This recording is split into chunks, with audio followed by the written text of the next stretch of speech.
Révolution digitale, épisode 101. Hey, this is John Lee Dumas of EO Fire, and you're listening to Revolution Digital with Francois Lambert. Each week, Francois brings you global business leaders sharing the secrets of their success in French. Francophone entrepreneurs, this is for you. Prepare to ignite.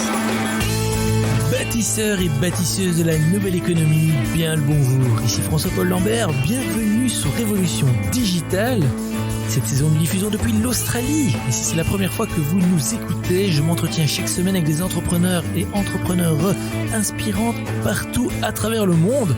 Nous parlons de leur aventure entrepreneuriale, de comment ils et elles ont lancé leur business et les leçons tirées de leurs échecs. Si vous êtes à la recherche de sens dans votre travail, si vous vous dites « Je ne veux pas juste être le maillon d'une chaîne, je veux être indépendant et faire une différence », vous êtes au bon endroit. La vie est trop courte pour la passer à être malheureux dans son travail. Vous avez en vous énormément à offrir.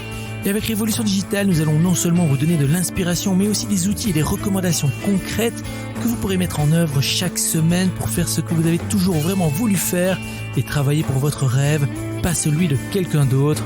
Alors si ce n'est déjà fait, n'oubliez pas de vous abonner gratuitement au podcast sur votre plateforme préférée pour recevoir directement chaque nouvel épisode. Vous êtes la tribu digitale. C'est parti. Nous retrouvons aujourd'hui en Tunisie une agripreneur 5.0 qui a décidé de repousser les frontières de l'innovation pour aider les agriculteurs à faire face au changement climatique. Avec Cibex, cet ingénieur déterminé et plein d'énergie développe des solutions intelligentes pour rationaliser l'utilisation des ressources afin de produire plus et mieux. Depuis, la start-up croule sous les récompenses et sa cofondatrice et CEO cumule les prix. Femme entrepreneur star au G20 à Berlin, lauréate Women in Africa 2018, entrepreneur social de l'année. Engagée dans sa communauté, elle s'implique aussi dans de nombreuses initiatives pour développer l'entrepreneuriat dans son pays. Tribu Digitale, je suis vraiment très heureux de parler aujourd'hui avec Amira Cheniour. Salut Amira. Salut, merci beaucoup François pour l'invitation. C'est le plaisir, tout est moi. Ah non, le plaisir est vraiment pour nous et je sais que la connexion entre la Tunisie et l'Australie n'est pas la meilleure ce soir, mais on va croiser les doigts pour qu'il n'y ait pas trop de coupures. Et Amira, je te pose notre première petite question d'introduction qui est: est-ce que tu es prête à nous inspirer aujourd'hui ? Mais bien sûr, je vais faire de mon mieux. Mais j'en suis sûr. Et voilà. Bon, on commence très doucement et la première chose que je vais te demander, c'est que on a fait une petite bio. Elle est évidemment, on peut pas tout mettre dans la bio, mais est-ce que tu es contente de cette bio ? Est-ce que tu veux peut-être y rajouter quelque chose ? Et peut-être avant qu'on commence, est-ce que tu peux peut-être nous donner un petit aperçu sur ta vie personnelle, peut-être une anecdote, quelque chose que l'on ne sait pas sur toi ? Ah, sur moi ? Ça c'est en fait. Je me souviens quand j'étais petite, j'avais envie d'être un médecin. Donc c'était le rêve de mon papa en fait. Donc j'avais tout le temps assez joué de médecin, etc. Et j'ai fini par être un ingénieur en informatique et puis un médecin pour l'agriculture, parce que là, je me dis que j'étais pas un médecin pour les êtres humains, mais là, ce qu'on fait, c'est de la médecine en fait. C'est pour guérir l'agriculture aujourd'hui et faire nourrir le monde. Donc voilà. Oui. C'est magnifique et c'est marrant que tu dises ça puisque finalement, tu avais en toi cette envie déjà de soigner et de guérir et parfois quand on est peut-être plus jeune, on voit pas toutes les opportunités qui existent. Toi, tu voulais être médecin et tu t'es rendu compte que tu pouvais faire ça aussi d'une autre manière. Je trouve ça vraiment génial. On va parler de ton nouveau projet de guérison dans l'agriculture. Tu es avec ta start-up Cibex, tu es la cofondatrice de cette start-up. Tu as aussi d'autres projets dans la fintech. On peut voir tout ce que tu fais sur ton profil LinkedIn par exemple. Mais Cibex, c'est vraiment incroyable ce que tu fais avec ça. Est-ce que tu peux nous expliquer un peu qu'est-ce que c'est ton business model et voilà, comment est-ce que tu guéris la planète avec ton projet ? Ah, merci. J'aime bien ce guérissant. Ce mot-là, ça me plaît beaucoup. Donc, voilà. Cibex, en fait, c'est une plateforme de l'agriculture de précision qui aide les agriculteurs à mieux décider par rapport à l'irrigation et la fertigation. Et pas que décider, en fait, on automatise tout ce process-là à travers des stations qu'on met sur terrain pour collecter les données en temps réel. Et puis, à travers une configuration des plans d'irrigation ou bien des algorithmes intégrés selon la plante, selon le type de la culture, l'environnement, etc.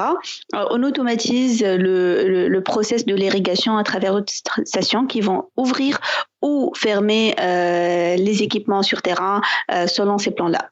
Et pas que ça, donc nous aujourd'hui, on est dans l'optique d'ubériser le savoir scientifique agricole.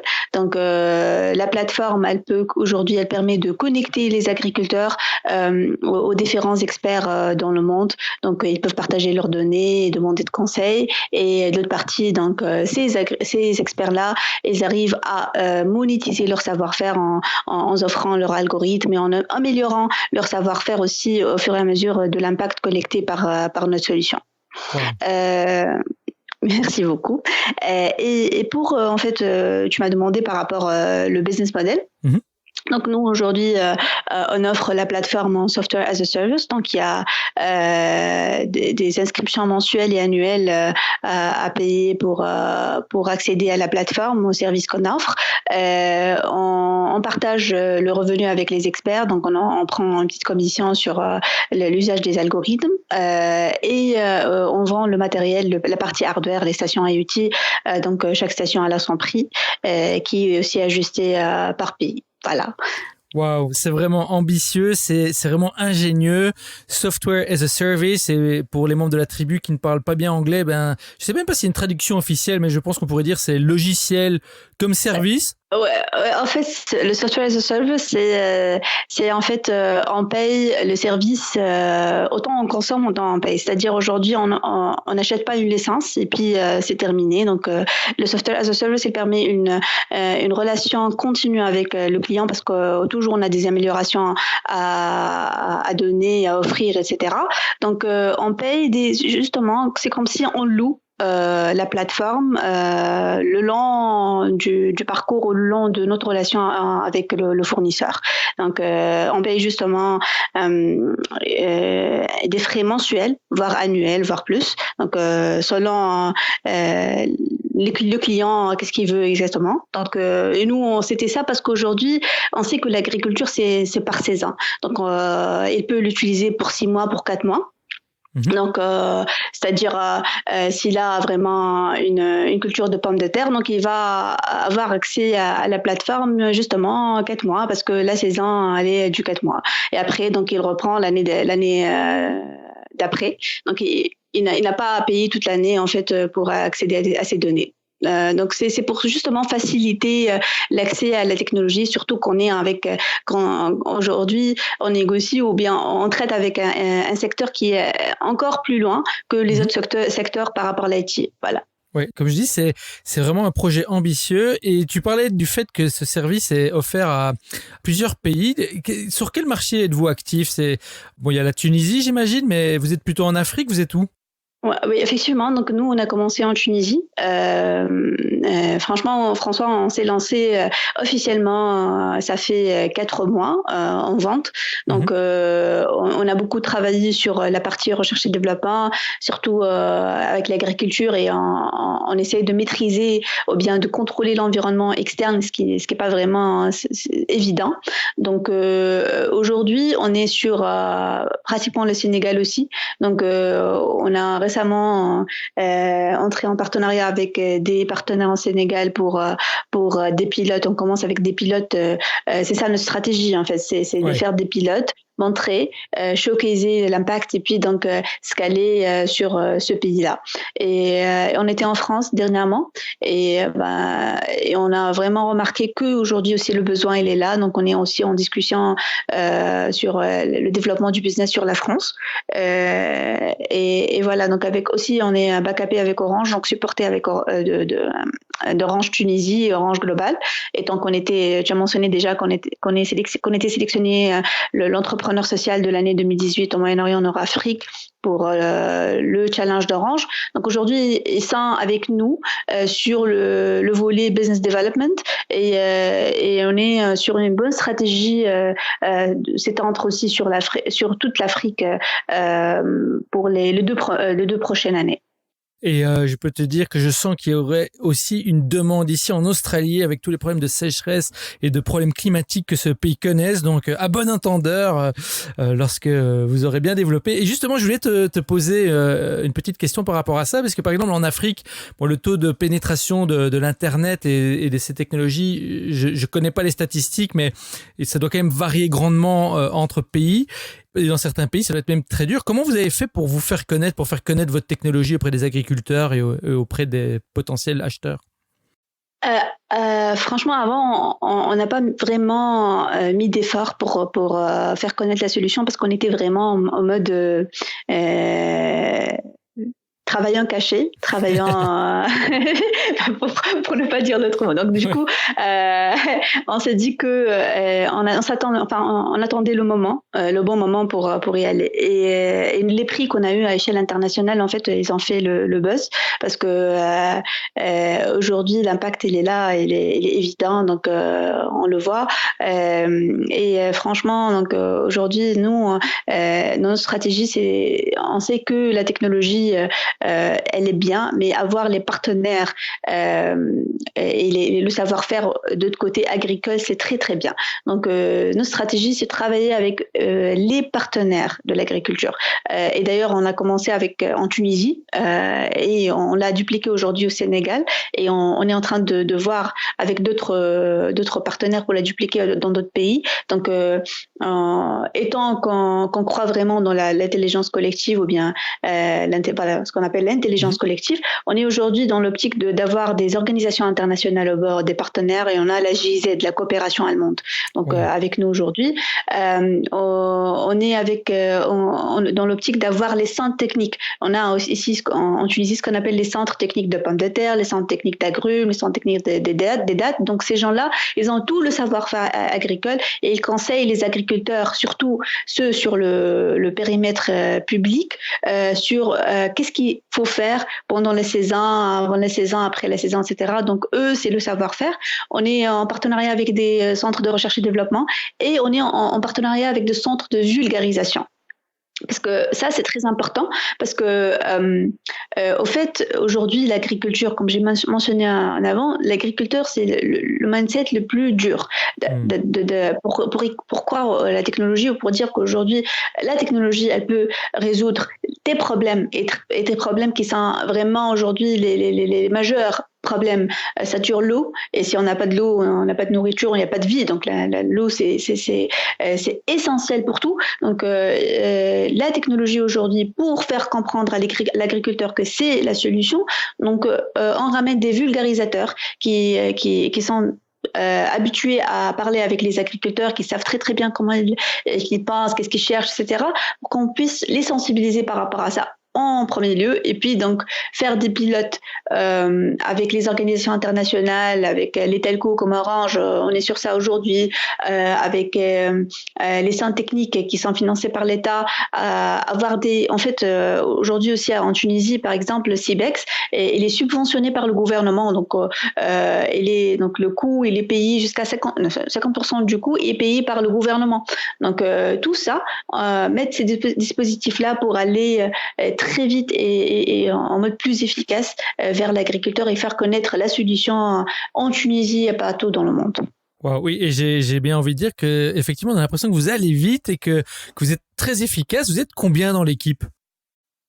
Là, on est 8. Donc on est et d'ailleurs je veux saluer parce que moi je dis toujours que la richesse de la start-up c'est toujours l'équipe et nous sommes 3 cofondateurs en fait, donc moi, Tahar et Inès, et il y a l'équipe donc des développeurs qui sont les guerriers qui ont toujours cru dans la solution et aujourd'hui disant que la relation entre nous, c'est plus qu'une équipe, c'est une famille en fait. Et on est aussi backupé et conseillé par un des meilleurs chercheurs en Tunisie en irrigation et fertigation, M. Ali Sahli, qui a toujours soutenu la solution et qui nous a offert pas mal de choses de la part de l'INAT, qui est un professeur à l'INAT, et l'INAT aujourd'hui, qui est l'Institut des agronomes en Tunisie. Elle est notre partenaire sur toute la partie R&D. Voilà, et ben bonjour à toute l'équipe, aux guerriers et aux guerrières de Cybex qui, j'espère, nous écouteront cet épisode. Merci beaucoup d'avoir fait référence à ça. Et peut-être une dernière petite question avant qu'on passe rapidement à ton voyage d'entrepreneur. C'est quoi la vision de Cybex pour les 5 prochaines années? C'est quoi votre target? Voilà, donc nous, comme j'ai dit, le but c'est d'ubériser la recherche scientifique. Et quand on dit ubériser, ça veut dire qu'on sait très bien que le savoir-faire agricole, on peut pas le cerner dans une personne, 2, 3, 4, c'est très vague, c'est très riche, etc. Donc faire ce lien entre l'agriculteur et le savoir-faire, c'est ce qui va faire la différence demain. Et puis donc mettre les outils nécessaires pour qu'on exécute ce savoir-faire à la perfection. Ça c'est notre vision. Et d'ailleurs on commence de l'Afrique parce que l'Afrique c'est 60% de la population elle est en agriculture, donc tu peux imaginer l'ampleur de ce secteur ou l'impact de ce secteur sur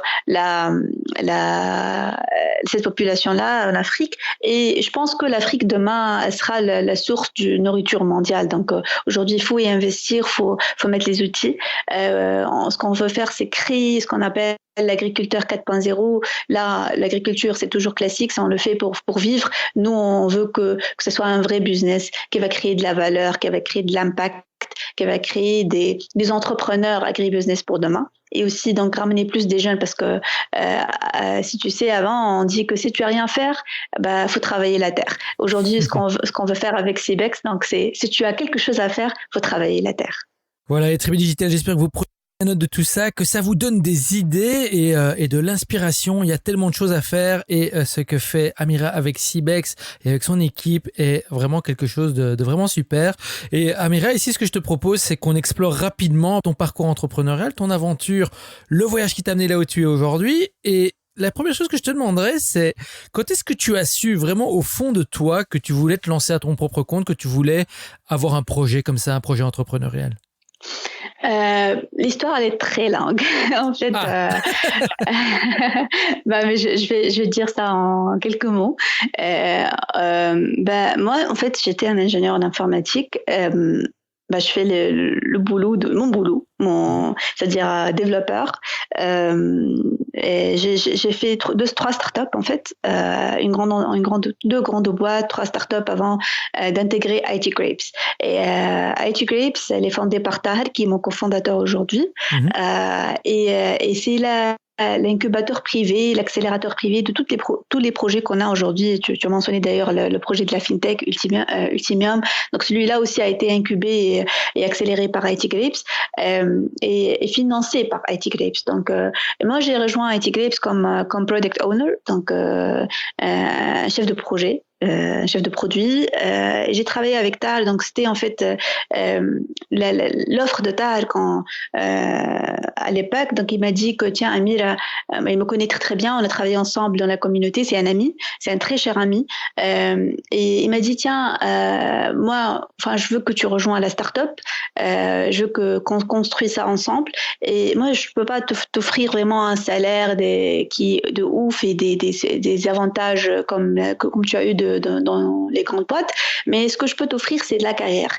C'est-à-dire, je serai un livre là où tu peux apprendre 15 ans d'expérience que j'ai eu, parce que lui, il a vraiment une expérience très, très riche. Donc, à cet instant-là, je me suis dit que c'est ce que je cherche en fait. Moi, je suis quelqu'un qui n'aime pas trop la monotonie. C'est ma joie de survivre aujourd'hui, c'est toujours dans l'apprentissage. Donc, je me suis dit tiens, je dois vraiment vivre cette expérience. Et de là, j'ai appris vraiment pas mal de choses sur les startups, sur l'entrepreneuriat, sachant que je suis aussi l'une des cofondateurs de la première association en Tunisie qui encourage l'entrepreneuriat. Donc, j'ai vécu pas mal d'expériences avec les start-upers, les idées, les challenges, etc. Donc, ça m'a toujours passionnée. Et quand j'ai vécu ça en réel, donc, on avait ces idées-là, donc on a commencé avec Ultimium et puis ça venait Cybex. Donc, ça m'a pousser plus, d'être vraiment sur une boîte, d'avoir cette aventure telle qu'elle est, c'est-à-dire de la vivre telle qu'elle est. Et puis donc ça a commencé avec Tahir, et puis on a eu Inès qui a rejoint l'équipe, et là donc on est sur ça. Je vais dire que c'est pas moi qui ai choisi l'entrepreneuriat, plutôt c'est elle qui m'a choisi. C'était les circonstances, voilà, effectivement, c'était les circonstances que j'ai vécues le long de mon parcours. En fait, j'ai vécu pas mal de choses entre-temps, qui m'ont fait comprendre que c'est ça ce que je cherche à faire dans ma vie. Ouais. Et parfois, il faut savoir saisir les opportunités quand elles se présentent. J'aime beaucoup ce que tu as dit. Et je voulais te demander justement comment est-ce que l'entrepreneuriat est vu en Tunisie ? Est-ce que c'est comme dans certains pays comme en France où l'entrepreneuriat est encore pris avec des pincettes, ou est-ce qu'il y a vraiment un écosystème vertueux ? Il faut beaucoup travailler sur ça. Je pense qu'aujourd'hui en Tunisie, on est sur un momentum qui est très important. L'écosystème, il commence à être de plus en plus mature, sachant depuis qu'on a commencé, c'était pas le cas. Aujourd'hui, on va la Startup Act. Je sais pas si tu le connais, François, mais en fait, la Startup Act, elle va changer beaucoup dans l'écosystème tunisien entrepreneurial, et ça va attirer plus l'attention du monde pour ce qui se passe en Tunisie. On a changé toute une loi, on a créé toute une loi pour créer l'environnement nécessaire aujourd'hui à l'entrepreneur, pour aller très très vite, pour scaler, ce schéma de l'exponentiel qu'on voit partout dans le monde. Aujourd'hui, on veut le créer en Tunisie, et d'ailleurs la Startup Act, elle ramène plusieurs avantages, et pour l'entrepreneur et pour les investisseurs qui étaient un peu réticents avant à venir en Tunisie, à investir en Tunisie. La richesse de la Tunisie, c'est toujours ses compétences. Moi, je le dis toujours. Ce qu'on a aujourd'hui, d'ailleurs, on le voit avec les fuites de cerveau, et d'ailleurs, l'une des challenges qu'on a eu, c'est ça. Donc, et aujourd'hui, avec ce Startup Act, on est en train d'attirer plus nos jeunes à rester en Tunisie, à investir dans le pays avec les idées qu'on a, parce qu'il y a pas mal d'idées qui vont créer de l'impact, et ça reste encore pas mal de choses à faire. C'est le premier pas qu'on mène vers l'excellence de l'entrepreneuriat, l'écosystème entrepreneurial en Tunisie. Voilà, le Startup Act. Ben écoute, je vais aller explorer ça de suite, et je vous invite Tribu Digital à faire de même, parce que ça a l'air d'être très très intéressant, et j'ai pas l'impression qu'on ait quelque chose de similaire sur le continent européen à voir, mais ça ressemble très fort au Small Business Act peut-être qu'ils ont aux États-Unis. Enfin, tu me diras si je me trompe ou pas. Très intéressant. On va se renseigner. Justement, je salue ça parce que aujourd'hui, en fait, on le voit comme un modèle qui est en train d'être dupliqué. Et d'ailleurs, on reçoit des demandes d'autres pays africains qui souhaitent vraiment dupliquer et créer le copy-paste. Et d'ailleurs, j'étais en fait à SB Paris, Sustainable Brand Paris, dernièrement comme keynote speaker, et l'une des choses que j'ai retenu, c'était le mot du modératrice qui m'a dit demain, alors on s'attend que regardez l'Afrique et copy-paste. Copier-coller. Donc, je pense que c'est un modèle. Moi, vraiment, j'y crois. Non, j'adore. Voilà. Je suis tout à fait d'accord avec ça, et on va regarder ça de près. Et vu que je vois que l'heure passe, Amira, est-ce que tu pourrais nous parler très rapidement ici de ton pire moment en tant qu'entrepreneur ? Oh là là, il y a des hauts, des bas, c'est-à-dire sur le long du. Moi, je me souviens que durant le parcours, et à cause de cette pénurie d'investissement en Tunisie et la fuite du cerveau, en fait, on a beaucoup souffert. Et d'ailleurs, on a passé, à certaines époques, on était sur la levée de fonds de la première start-up, et on a perdu pratiquement toute l'équipe parce que il y avait tout ce délai d'avoir l'argent de l'investisseur. Donc, on est resté deux. Sur l'équipe, voire 5 mois sans salaire. Donc c'était le moment le plus dur durant toute la carrière qu'on a eue. Mais franchement, je peux dire que à force qu'on croit vraiment dans ce qu'on fait, et on voit vraiment la réussite de loin. Donc, on s'est dit qu'on va se battre quand même, on va persévérer jusqu'à ce que on arrivé à faire ça. Hein. On est arrivé à faire ça parce qu'après 5 mois, donc on a eu l'investissement, on a eu la première startup qui aujourd'hui elle cartonne en Tunisie, et après on a eu Cibex. Et aujourd'hui avec Cibex, ce qui est bien, c'est qu'on a appris de nos challenges, donc de tenir encore plus l'équipe, surtout de créer une équipe engagée qui peut aujourd'hui aller avec nous sur tous les hauts, les bas et les hauts qu'on passe par. Voilà, mais c'est tellement important. Et Tribu Digital, si vous devez retenir quelque chose, c'est bien ça. Et regardez ici, si Amira et son équipe n'y avaient pas cru, n'avaient pas persévéré, et au final appris de ces leçons, ils auraient peut-être abandonné un projet qui peut sauver la planète et qui va aussi faire en sorte qu'il soit accompli en tant qu'entrepreneur. Je trouve ça vraiment super. Merci Amira. Et si tu pouvais résumer la leçon clé que tu as retirée de ton expérience jusqu'à présent en tant qu'entrepreneur, qu'est-ce que ce serait ? En tant qu'entrepreneur, donc je pense qu'aujourd'hui, il faut pas penser argent. C'est-à-dire, faut penser impact. Commencer par trouver un problème à résoudre. C'est-à-dire, les idées aujourd'hui aussi ne manquent pas. Hein. C'est-à-dire, aujourd'hui, si tu as l'idée, il y a 100 autres personnes dans le monde qui ont la même idée. Mais ce qui va différer par la suite, c'est l'exécution de l'idée. Donc, ça, c'est de 2. 3, donc, le plus important, c'est d'engager ton client. C'est-à-dire, ne faites pas quelque chose parce que vous le voyez tel que vous le voyez. Non, engagez votre client à créer votre produit.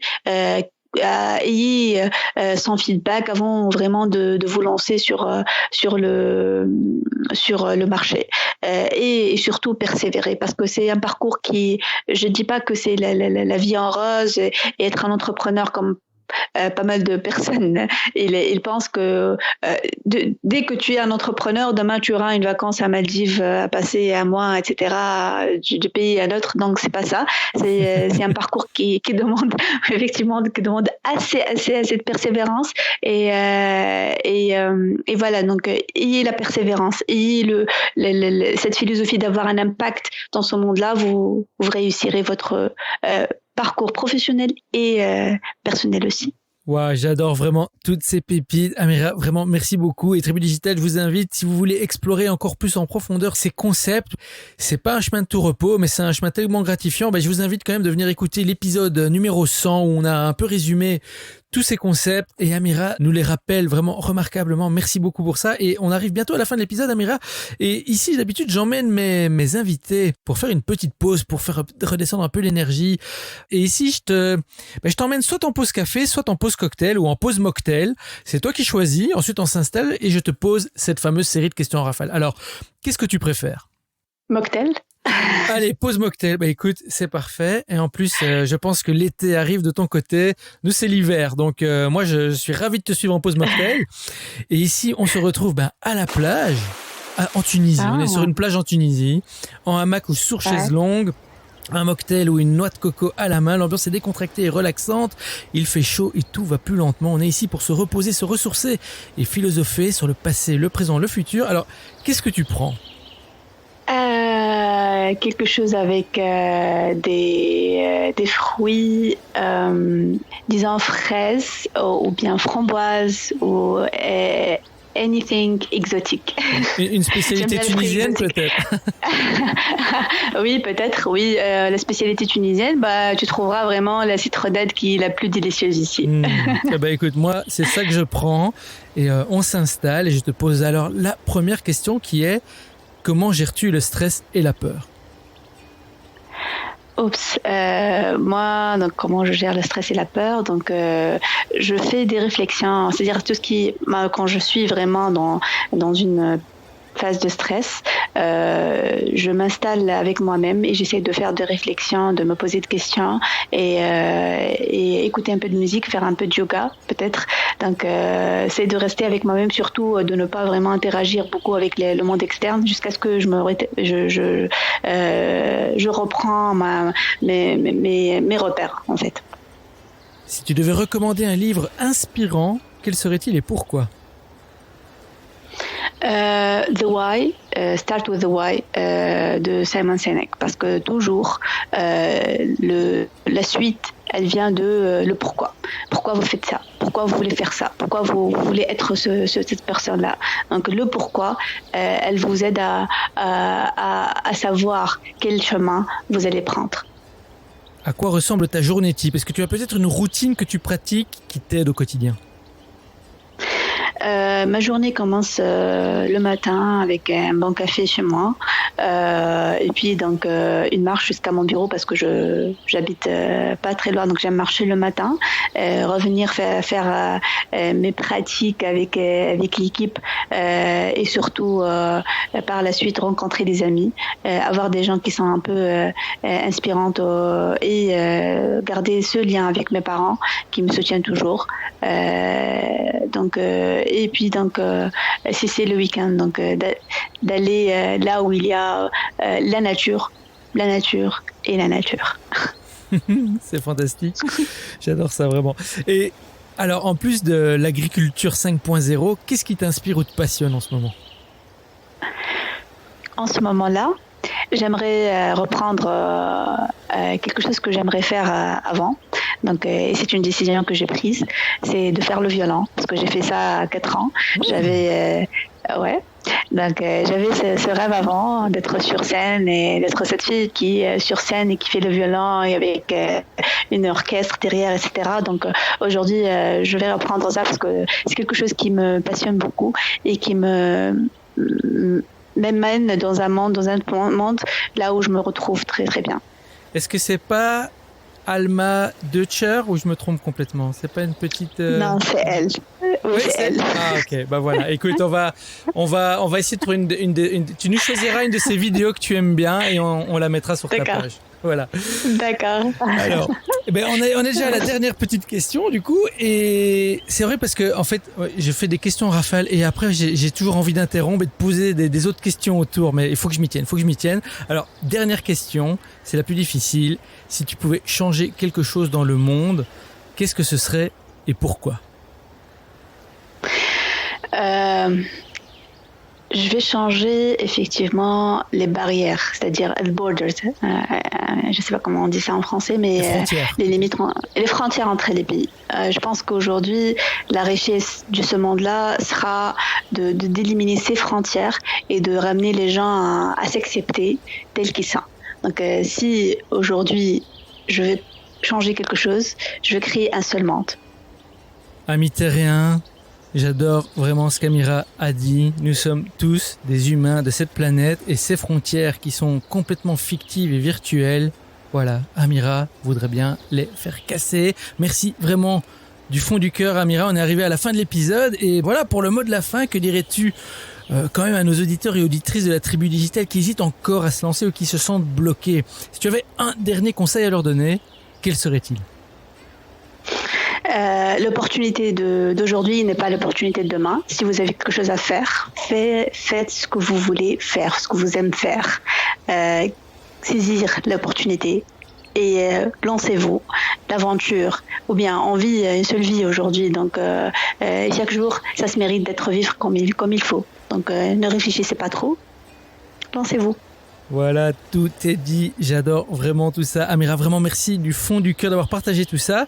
Comment est-ce qu'on peut rester en contact avec toi sur les réseaux sociaux ou ailleurs? Et si tu as une annonce à faire, la Tribu Digitale t'écoute. Je suis disponible sur LinkedIn, plus actif sur LinkedIn, Twitter, Instagram, pas trop sur Facebook ces jours-là. Et sinon, vous avez toutes les pages Facebook de Cibex si vous voulez suivre l'activité de la start-up, ce qu'on fait, ce qu'on aime faire pour le futur. Pour les annonces, donc j'ai déjà annoncé avant, mais on est aujourd'hui sur le premier partenariat public-privé qui se fait en Tunisie en agriculture. d'or qu'on a réussi à faire après une négociation d'1 année qui va créer vraiment de la valeur en Tunisie. Aujourd'hui, on parle de la mise en échelle de cette aventure-là sur les pays africains et on est très heureux d'avoir réussi à faire ça. Et sinon, on garde le meilleur pour la suite. Donc, suivez-nous parce qu'on a pas mal de choses à vous annoncer très, très bientôt. Au final, je te remercie toi, François, et Hélène, qui n'est pas là aujourd'hui, mais vraiment, c'était un grand plaisir d'être avec vous. Et vivement la prochaine. Alors, le plaisir était vraiment pour nous et félicitations pour ce partenariat, c'est vraiment super. On a hâte de voir ce qui va se passer pour la suite de Cibex et Tribu Digital. Vous venez d'entendre Amira Cheniur partager avec vous son expérience et ses conseils. C'est évidemment à vous de jouer maintenant. Alors rejoignez-nous sur revolutiondigital.fr et tapez Amira dans la barre de recherche. Vous aurez accès à sa page dédiée avec toutes les informations et les références dont nous avons parlé aujourd'hui. Et bien sûr, n'oubliez pas de visiter la page d'Amira sur cibex.com, c'est seabex.com. Suivez-la sur ses réseaux sociaux, sur LinkedIn, sur Twitter, sur Instagram. Il y a aussi la page Facebook de Cibex pour savoir ce qui va se passer. Ce projet absolument génial. Amira, vraiment, voilà, merci d'avoir partagé tout ça avec nous. Moi, je te dis au revoir et je te retrouve en backstage. Au revoir François. Merci beaucoup. Hey Tribu Digital, j'espère que vous avez aimé cette superbe entrevue avec Amira. Alors si c'est le cas, prenez une petite seconde pour partager l'épisode avec vos amis et n'oubliez pas non plus de vous abonner sur la plateforme de votre choix, sur Apple Podcasts, Castbox, SoundCloud, Spotify, Deezer, etc. Ou encore mieux, inscrivez-vous directement sur notre site web pour être notifié des prochains épisodes. Et si nous pouvons vous aider, si vous voulez nous joindre, venez nous suivre sur Instagram, Revo Digital. On est là pour vous. Vous méritez d'être heureux dans ce que vous faites. Je vous le dis à chaque épisode, vous êtes la Tribu Digitale et souvenez-vous, tout semble toujours impossible jusqu'à ce que ce soit fait. Thank you for listening to our guest stories this week. Merci et n'oubliez pas de vous inscrire à notre newsletter pour encore plus de conseils qui vous aident à réussir. We hope you're inspired and ready to move forward with your entrepreneurial dream. À bientôt pour un prochain épisode de Révolution Digitale. Stay inspired!